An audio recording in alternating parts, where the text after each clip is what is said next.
የቀብርና የሽኝታቸው መራዘሙን እየተነገረ የሚገኘው ባለፈው ቅዳሜ በአሜሪካና በእስራኤል ጥምር ጥቃት ህይወታቸው ያለፈው የኢራኑ መሪ የሆኑት አያቶላ አሊ ኻሜኒ ቀብርም እንግዲህ በዚህ 3 ቀን ውስጥ የሽኝት እንዲሁም በተጨማሪ ደግሞ ቀብራቸው ይደረጋል ተብሎ እንደነበረ የሚታወስ ነገር ነው። ነገር ግን በዚህ ሰዓት የኢራን ባለስልጣናት እንዳሳወቁት ከሆነ የቀብር ስነስርዓቱ እንዲሁም ሽኝቱ መራዘሙን እየተነገረ የሚገኘው መቼ እንደሚደረግ በይፋ አልተነገረም። ነገር ግን ለጊዜው ተራዝሟል።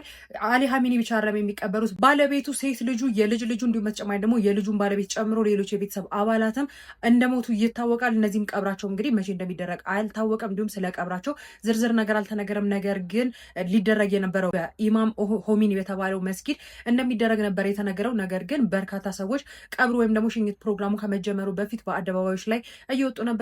ይህም ከፍተኛ ስጋትን ፈጥሯል። ከፍተኛ ቁጥር ያለው ህዝብ በዛ አካባቢ ላይ ቢገኝ ለደህንነታቸው እንዲሁም ደግሞ የተለያዩ ስጋቶችን በመፍጠሩ ምክንያት ነው እየተዘዋወረው። እንዲሁም ደግሞ በዛ መስጊድ ላይ ቀበሩ ይችላሉ፣ በትውልድ ቦታቸው ሊቀበሩ ይችላሉ የሚሉ መረጃዎችም ጭምር በማህበራዊ ሚዲያዎች ላይ እየተዘዋወሩ ይገኛሉ። ነገር ግን ለጊዜው የቀብር ስነ ስርዓታቸውም ሆነ ዝግጅታቸው መራዘሙን እየተነገረ የሚገኘው። ሌሎች አዳዲስ መረጃዎችን በፍጥነት ይዤላችሁ እመጣለሁ።